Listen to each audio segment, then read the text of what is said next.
My name is Zeldafite, and 3 months ago I stood frozen as my supervisor demolished what she assumed were nothing more than dull spreadsheets and meeting notes. She hovered behind my desk, loudly proclaiming to the entire department that my year's worth of effort was worthless garbage, then hit delete, while 23 pairs of eyes watched. What she actually wiped out wasn't just data. It was the unseen framework that held our entire company together. 30 seconds later, my phone rang, and on the other end was a job offer worth $500,000. In that instant, I realized she had unknowingly handed me the perfect weapon for the most glorious act of retaliation I could have ever imagined. Before I reveal how watching her unravel became the most gratifying moment of my career, I need you to understand where this story truly begins, because revenge never starts with the final blow. It starts long before. 18 months earlier, I had joined Peyton Analytics as a client relationship coordinator. On paper, the role sounded dull. Log communications, schedule follow-ups, track satisfaction metrics. What the posting didn't mention was that our company was bleeding clients faster than anyone cared to admit. The person before me quit after only 4 months without a word. From day one, my supervisor, Quinla Brexworth, made it clear she considered my position an unnecessary expense. To her, business relationships were strictly transactional. Send invoices, deliver the product, collect payment. Repeat. The notion that clients might value genuine human interaction was alien to her rigid, numbers-only worldview. But I saw something else. In my first weeks, as I reviewed client files, I found page after page of lifeless correspondence logs. No personality, no warmth, no sign that anyone at our company had taken the time to learn even a single personal detail about the people wiring us thousands of dollars each month. So I tried something radical, at least in that environment. I began treating our clients like actual human beings. When Vernon Hutchcraft, who ran a mid-sized manufacturing firm, casually mentioned during a check-in call that his golden retriever had developed hip issues, I made a note of it. 2 weeks later, I asked how the treatment was going. He was stunned someone remembered. That one question led to a 20-minute conversation about his weekend trip to a specialist veterinarian.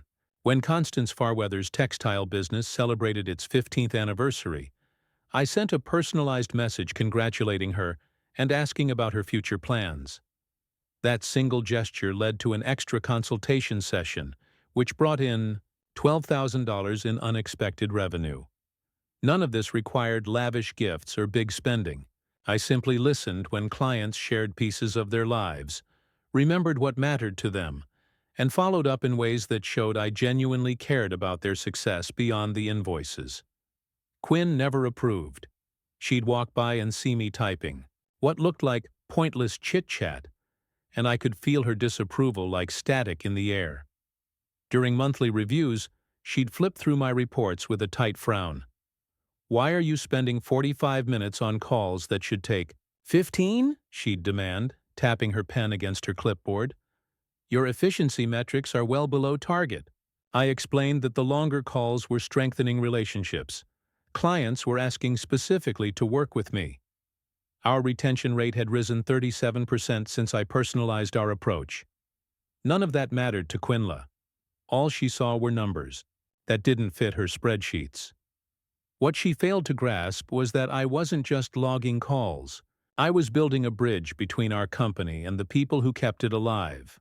Roderick Yates, the owner of a specialty bookstore chain, started calling me directly rather than using the main line. He liked that I remembered his passion for vintage, mystery novels, and that his daughter studied literature. Tempest Livingwell, whose catering business brought in our third-largest monthly revenue, began recommending our services to others, specifically because she enjoyed our chats about her farmers' market trips and her grandmother's recipes. Month by month, our client satisfaction soared. Quinla stayed fixated on her efficiency charts, missing the point entirely. The tipping point came at the annual strategy meeting. Our CEO, Gideon Ashworth, highlighted that client retention was at a historic high. He credited our relationship-focused approach and even suggested rolling it out across other departments. I caught Quinla's face twisting as she realized credit for this success pointed directly at my inefficient methods. After the meeting, she cornered me by the supply room. Her voice was tight with barely contained fury. "I don't know what kind of performance theater you're putting on," she said, "but this company runs on professional excellence, not social hour with clients." Then came her punishment. She ordered me to compile a comprehensive audit of every single client interaction from the past year. Every call, every follow-up, every personal note. The assignment was designed to bury me under hundreds of hours of pointless busy work, pulling me away from the relationship building that drove results. But I treated the audit with the same care I gave my clients. I meticulously documented how each personal interaction translated into tangible revenue. The referrals Tempest generated, the expanded services Vernon purchased after we discussed his growth, the early contract renewal Brick signed because he trusted our partnership. The finished audit was 53 pages long, a detailed map of how empathy and attention had created over $200,000 in additional revenue. Every note about weekend plans or family milestones showed exactly how loyalty is built. I was proud of that file. It was more than data. It was proof that authentic human connection had transformed our company's bottom line. Which is why what happened next hit so hard. One Tuesday in late autumn, Quinla called an all-hands department meeting. She announced we'd be reviewing our client communication protocols and said my audit would serve as the case study. I naively assumed she'd finally acknowledge the strategy's success. Instead, she projected my files on the big screen, and in front of everyone began tearing it apart. Every personal note, every conversation detail, every human connection was framed as a boundary violation. "This is exactly the kind of inefficiency that drags us down," she said, scrolling through a year of my work. "Personal chatter about pets and hobbies has no place in professional business interactions. These files are a textbook example of what not to do." Heat crept up my neck as 23 colleagues watched her dismantle the very work that had saved our department. And then, she crossed a line I didn't think even she'd dare cross. She opened the file containing the entire audit database. Every note, every detail, every record of what I'd built. Her cursor hovered over the delete button. "This entire approach is garbage," she announced. "From today forward, we return to strict professional efficiency protocols." And then she clicked. In an instant, 53 pages of documented proof, hundreds of thousands of dollars in relationship-driven revenue, vanished. Gone. Deleted in one spiteful, performative gesture. The room went silent. Everyone sat stunned as Quinla turned from the screen, clearly satisfied. She fully expected me to accept the humiliation and rebuild everything according to her rigid standards. She had made one critical miscalculation. While she deleted my documentation, she hadn't erased the real asset, my relationships. The clients who trusted me, called me directly, and confided in me about their lives and businesses didn't rely on spreadsheets. Those bonds lived in their hearts and minds, and as it turned out, some of them had been watching the situation inside our company more closely than anyone suspected. My phone began buzzing before Quina even finished outlining her so-called efficiency protocols. The caller ID flashed, Marlowe Partners, a consulting firm launched by 3 former colleagues. My hands were still trembling from having my work deleted in front of the entire department as I stepped out to take the call. "Zelda, Ukri," came the voice on the line. "We've been following what's happening at Petten, and we want to talk." That call changed everything. Marlowe Partners had been tracking our client retention improvements and knew exactly who was behind those results. They'd been planning to approach me for months, but Quina's little public spectacle convinced them the timing was perfect. "We're prepared to offer you $500,000 a year," they said, "plus equity and full autonomy over Client relationship strategy. We believe personalized attention is the future of consulting, and we want you to build that future with us. $500,000, more than double my current pay. Working for people who valued the very thing Quina had dismissed as inefficient. But the most beautiful part wasn't even the salary. We know you can't bring proprietary information from Petten, they continued. But client loyalty comes from trust and human connection, not from files on a server. If you join us, and clients decide they'd rather work with someone who treats them like people instead of numbers, that's just the natural result of different business philosophies. I understood immediately. They weren't asking me to steal clients or violate any agreements.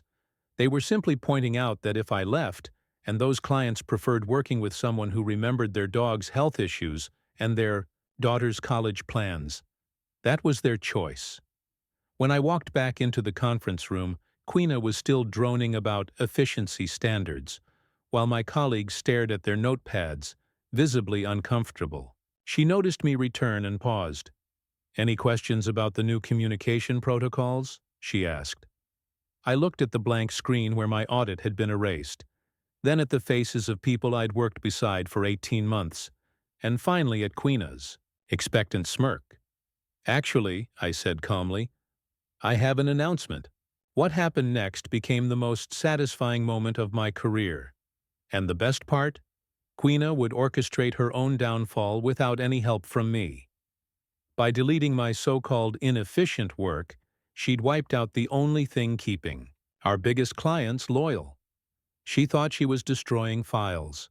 What she actually destroyed was the foundation of a year's worth of trust, something that could vanish in weeks. And when my phone rang with that $500,000 offer, I realized she'd just handed me the perfect revenge. Letting natural consequences play out while she watched everything she thought she controlled slip away. "I'm resigning from Petten Analytics, effective immediately," I said evenly, adrenaline coursing through me. "I'll be joining Marlowe Partners as their Director of Client Relations." The room went dead silent. You could hear the AC hum and a pen nervously clicking. Quina's smugness melted into confusion, then panic. "You can't just quit in the middle of a department meeting," she sputtered. "There are protocols, notice requirements, transition procedures." "Actually," I interrupted, showing the contract offer on my phone, "my employment agreement allows immediate resignation for hostile work environments or professional misconduct. Publicly deleting my work qualifies as both." From the back of the room, Gideon Ashworth, who had been quietly observing, stepped forward. "Perhaps we should discuss this privately before making any rash decisions." But I was done with private talks and diplomacy. Quina humiliated me publicly. She could face the fallout publicly, too. "There's nothing to discuss," I said, gathering my belongings. "My decision is final. I'll submit the paperwork within the hour."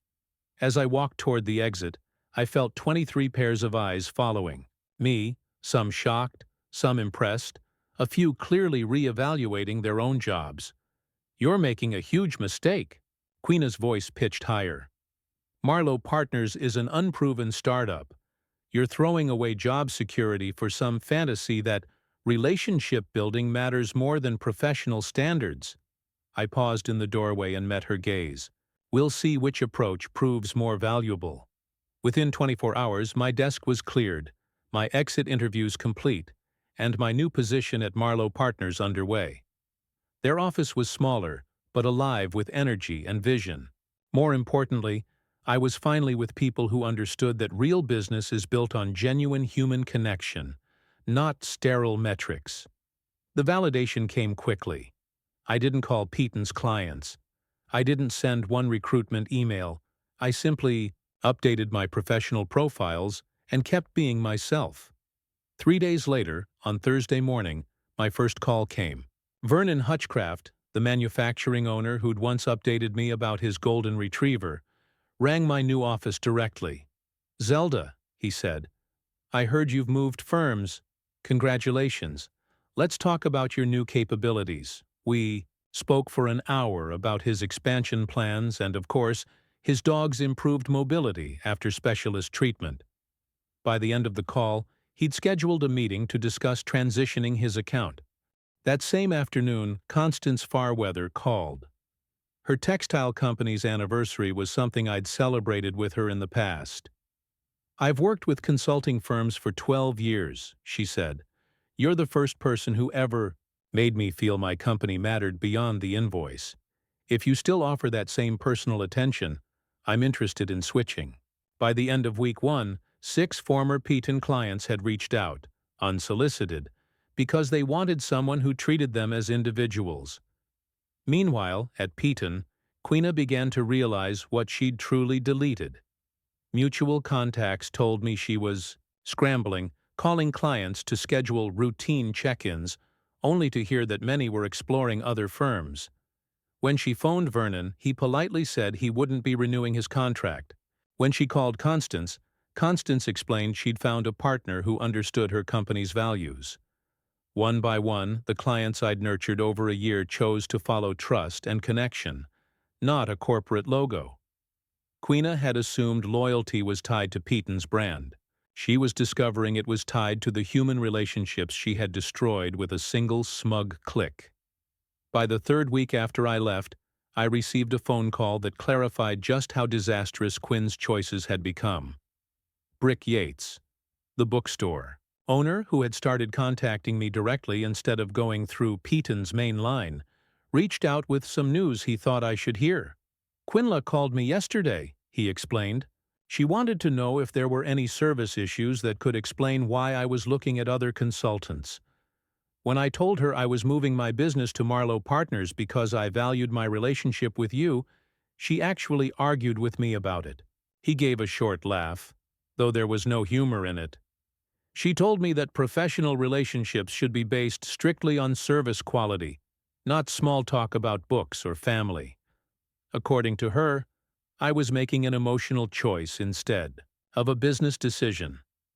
Can you believe that? She was lecturing me on how to pick my own consulting partners. That one conversation revealed exactly why Quinla's philosophy was failing so spectacularly.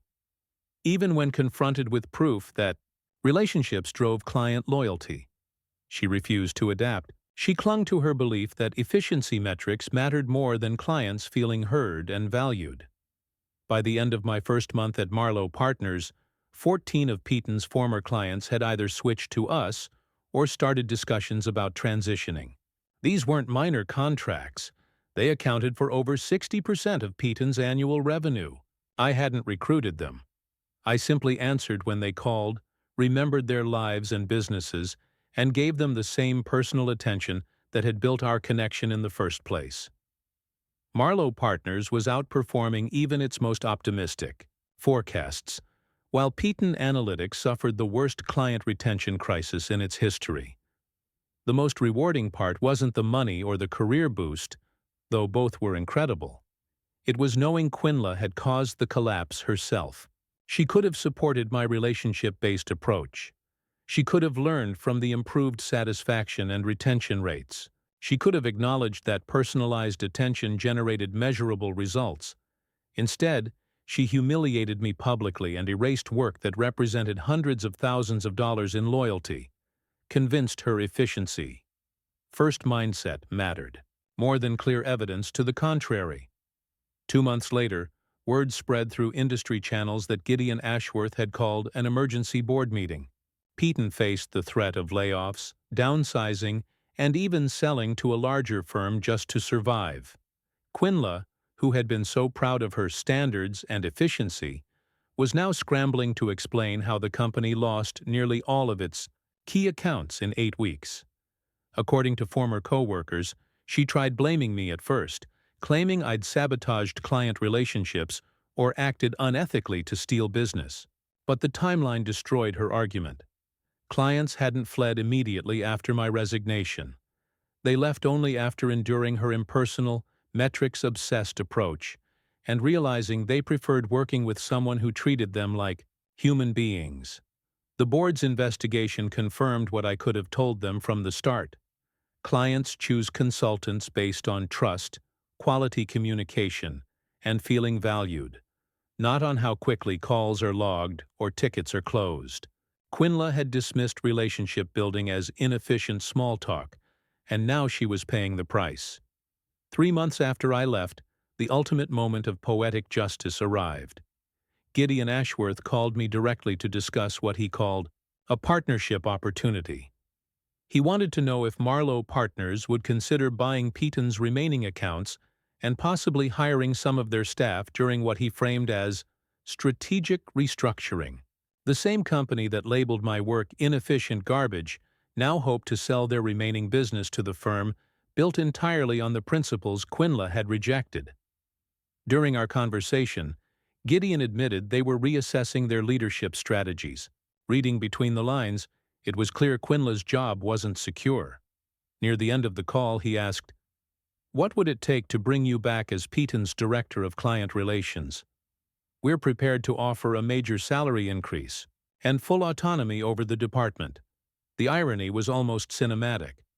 Just 3 months after watching my work get erased in front of my colleagues, they were trying to recruit me back at a higher salary, on my terms, to implement the very strategy they'd dismissed. I politely declined. "I appreciate the offer," I told him, "but I'm very happy where I am." Marlowe valued personal relationships from the beginning. They didn't need a crisis to figure it out. 6 months after leaving Peton, I was promoted to senior partner.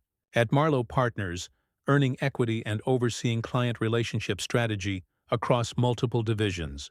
The clients who followed me from Peton became the cornerstone of the most successful year in our firm's history. Meanwhile, Peton carried out the restructuring Gideon had described. They laid off 30% of their staff, sold their largest office, and eventually merged with a competitor that also prioritized efficiency over connection. Quinla wasn't retained. I learned about her departure from LinkedIn updates and industry chatter. Former co-workers said she spent her final months clinging to the same cold, transactional approach that caused the collapse in the first place. She never grasped that the real problem wasn't her technical skill. It was her belief that relationships should be purely transactional. The last I heard, she struggled to find a comparable role. Employers were understandably hesitant to hire someone whose leadership directly led to massive revenue loss, especially in client-facing positions where relationships are everything. I felt no joy at her difficulties. My satisfaction came from knowing that the approach she mocked is now widely recognized as essential for long-term success. Nearly every consulting firm has invested in personal relationship strategies. Professional training programs emphasize treating clients as individuals, not transactions. The very practices Quinla dismissed are now industry standards. Her failure wasn't caused by sabotage or revenge plots. It was the natural outcome of her own short-sighted decisions. The most elegant revenge is when you don't have to lift a finger. Your adversary dismantles themselves, and you simply succeed elsewhere. Today, 2 years after watching my work erased in front of 23 colleagues, I lead the Client Relations Division for one of the fastest-growing consulting firms in the region. Our success rests entirely on the principle Quinla rejected. Relationships thrive when people feel valued, understood, and personally connected to those serving them. Every day, I get to work with clients whose birthdays I remember, whose families I ask about, and whose challenges I treat with real care. And every day I'm reminded that the best revenge against people who dismiss your contributions is proving them wrong through your success. Quinla thought she deleted inefficient documentation. In reality, she erased the only foundation keeping her world intact. Sometimes the sweetest revenge is letting people face the fallout of their own bad choices while you build something better. If this resonates with you, if anyone's ever dismissed your work as unimportant, I'd love to hear your story. Sharing helps heal the sting of betrayal. And if you enjoyed hearing how deleting my files led to Quinla's downfall, like and subscribe for more stories where incompetent managers write their own endings.